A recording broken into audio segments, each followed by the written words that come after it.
Shalom, selamat pagi saudaraku yang dikasihi oleh Tuhan.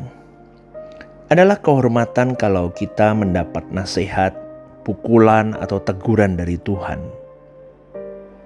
Nasihat berarti dibukanya pikiran kita untuk mengerti tentang kebenaran.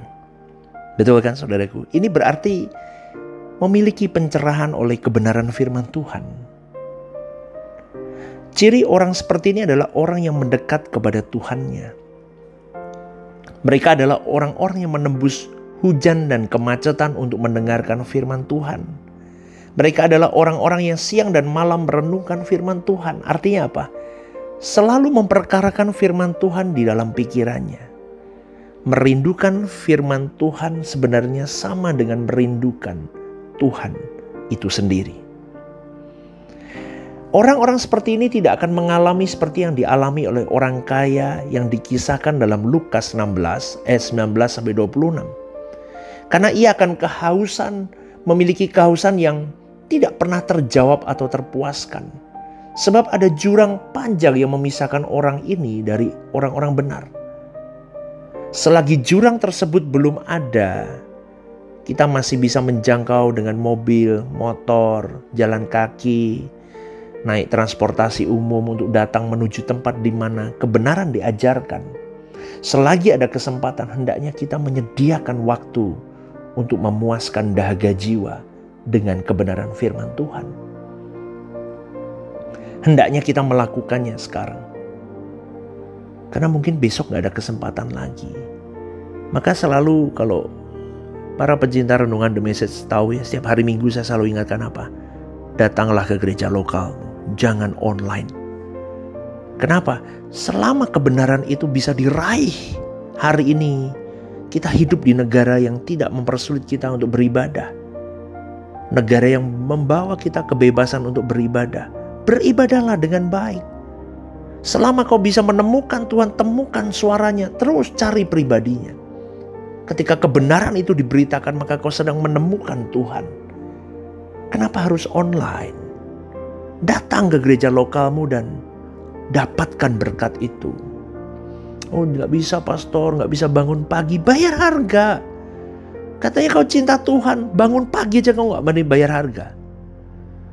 Aduh pastor, mahal untuk transportasi ke sana. Tuhan udah memberkatimu lebih.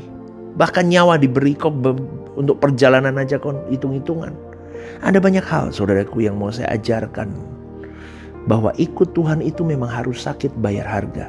Kalau belum sakit kau belum berkorban. Kau belum meneteskan nyawamu, meneteskan darah, mencucurkan darah belum.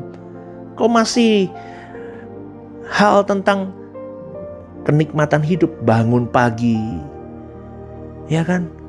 Bayar ongkos perjalanan, bayar harga, menerobos kemacetan.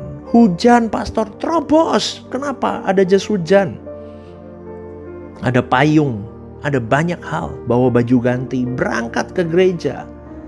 Banyak hal saudaraku, itu hal kecil tetapi itu menunjukkan seberapa kau berani untuk Tuhanmu. Lah gitu aja gak berani, masa mau menyerahkan nyawa untuk Tuhan? Gak mungkin saudaraku. Logik saja gak mungkin. Terus Anda berani berkata Tuhan segalanya bagiku. Omong kosong, hujan aja kau gak datang. Kau tidak mau cari Tuhan, kau cari nyamanmu sendiri. Maka pada kesempatan pagi hari ini, saya mau katakan orang yang tidak mencari kebenaran adalah orang yang berzina dan meninggalkan Tuhan. Kata berzina ini dalam teks aslinya zanah. Kata ini juga berarti menjadi pelacur. Dan juga bisa berarti begini, pergi ke pelacur. Mereka adalah orang yang menjauh. Menjauh. Saudaraku, jangan berpikir kalau seseorang ke gereja berarti dia mendekat kepada Tuhan. Tidak juga. Gereja tidak selalu mewakili Tuhan juga. Tetapi langkah menuju ke gereja itu adalah satu niatan kau mau menemukan Tuhan. Tetapi tanda seseorang yang mendekat kepada Tuhan itu adalah bukan melangkahnya saja, tetapi lebih kepada kerinduannya untuk selalu belajar kebenaran firman Tuhan. Kalau ada orang-orang Kristen yang lebih tertarik terhadap dunia, hanyut dengan segala kesibukan-kesibukan hidup, pasti akan ditegur oleh Tuhan. Itu pasti. Teguran itu bisa melalui khotbah di mimbar, bisa melalui peringatan dan teguran melalui mulut manusia, bisa melalui mimpi, atau bisa melalui suara Tuhan di dalam hati nuraninya. Tapi bila masih tidak sadar, Tuhan memukulnya dengan peristiwa-peristiwa kehidupan. Kalau pukulan-pukulan itu tidak diindahkan, maka ia akan masuk tahap senang selamanya. Kata selamanya di sini sebenarnya adalah long duration. Walaupun dalam waktu yang lama, tetapi tetap akan berakhir. Inilah orang-orang yang tidak pantas ditegur Tuhan. Mereka tidak perlu mendapat teguran Tuhan lagi. Orang yang senang selamanya di bumi ini adalah orang yang dibiarkan terus meluncur menuju kebinasaan. Mereka adalah orang-orang yang mengeraskan hatinya sendiri. Orang yang tidak pantas mendapat teguran Tuhan lagi.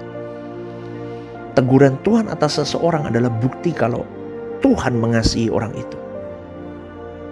Tapi ada orang-orang yang tidak menghormati Tuhan dengan benar. Maka dibiarkan hidup dalam keadaan yang selalu baik. Meluncur menuju kegelapan abadi. Kenapa? Karena mereka menolak tangan Tuhan terus. Mereka menolak teguran Tuhan terus. Dan akhirnya mereka dibiarkan hidup di tempat yang licin. Hal ini sama bahwa mereka tidak pantas mendapat pencerahan kebenaran firman Tuhan. Saudaraku yang dikasihi oleh Tuhan, di dalam Matius 7 ayat 6 Tuhan Yesus berkata, "Jangan kamu memberikan barang yang kudus kepada anjing, dan jangan kamu melemparkan mutiaramu kepada babi." Pernyataan ini ditujukan kepada mereka yang tidak bisa ditegur atau tidak berminat untuk berubah menjadi baik sesuai dengan kehendak Tuhan. Mereka adalah orang-orang yang memang menolak dinasehati. Orang-orang seperti ini diharamkan masuk ke dalam Yerusalem baru. Jadi kalau kita masih mendapat teguran dari Tuhan, maka bersyukurlah dan hendaknya kita rela untuk berbalik, saudaraku. Amin. Ya. Kalau seseorang nyaris menjadi orang yang tidak pantas dipukul atau diperingatkan, nyaris menjadi seperti anjing atau babi, hendaknya ia meratap di hadapan Tuhan dalam pertobatan yang tulus dan sungguh-sungguh. Sering tanpa sadar seseorang mengeraskan hatinya. Betul saudaraku, saya lihat banyak sekali. Saya dulu juga begitu. Padahal dengan cara demikian ia sedang membawa dirinya kepada jalan binasa. Dengan keadaan baik yang tidak bermasalah, dia bisa berpikir bahwa aku ada di dalam berkat dan perkenanan Tuhan. Padahal justru sebaliknya. Hati-hati. Maka saya selalu berkata apa? Duri dalam daging itu adalah katup pengaman untuk engkau dan saya. Tidak meluncur dalam kebinasaan. Tapi hari ini banyak orang Kristen berpikir bahwa ketika hidupnya baik-baik saja, dia sedang ada di dalam perlindungan penyertaan Tuhan yang sempurna. Padahal itu adalah jalan licin yang bisa membawamu masuk ke dalam kebinasaan. Hati-hati saudaraku.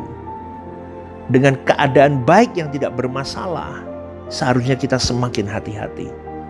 Hal ini disebabkan karena pengertian banyak pengajaran yang salah. Pembicara yang tidak mengenal kebenaran dengan benar. Maka seakan-akan masalah itu rintangan bahwa Tuhan tidak memberkati. Salah, bahwa Tuhan itu memberkati melalui masalah itu. Masalah itulah yang membawa kita sadar, seperti kita disadarkan, dipukul untuk bangkit bangun dari mimpi kita. Kita sudah salah jalan.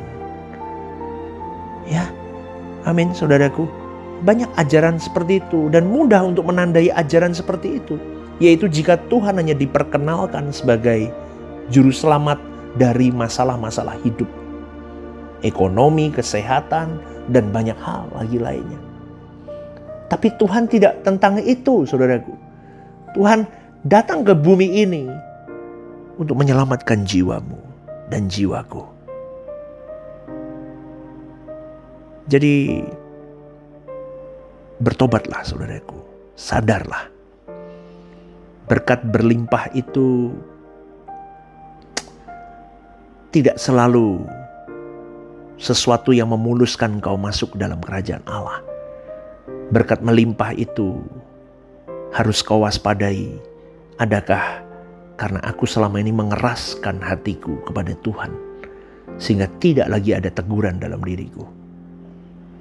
Jadi kita mulai mengerti bahwa kesempurnaan karakter itu datang dari masalah hidup. Kita semakin matang, semakin kuat mental, semakin teduh, semakin belajar banyak untuk bagaimana meregang ketakutan di hadapan Tuhan, bersama dengan Tuhan, melewati badai hidup. Amin. Ingat ya, kekristenan yang benar itu tidak mudah masuk surga. Tapi butuh perjalanan panjang pengorbanan dan perubahan hidup seorang manusia. Semakin teduh, semakin sempurna di pemandangan Bapanya. Itulah perjalanan menuju surga yang benar. Amin. Orang harus mendekat kepada Tuhan. Itu mutlak syarat untuk kita mendekat, masuk ke dalam langit baru, bumi baru. Amin, saudaraku. Dan bagi orang yang benar-benar cinta Tuhan, dia tahu keadaan terancam dalam dirinya bukan lagi masalah hidup. Tetapi ketika dia sudah tidak lagi mendengar suara nasihat Tuhan, tidak lagi menerima teguran, tidak lagi menerima peringatan dari Tuhan. Dan keadaan yang membahayakan adalah ketika seseorang tidak pantas lagi mendapat nasihat dan teguran Tuhan. Pastikan itu bukan kau dan saya, saudaraku. Kita tetap harus terus menjadi pribadi yang pantas untuk digodok dan dihajar oleh Tuhan. Renungkan ini dan selamat pagi. Tuhan memberkati.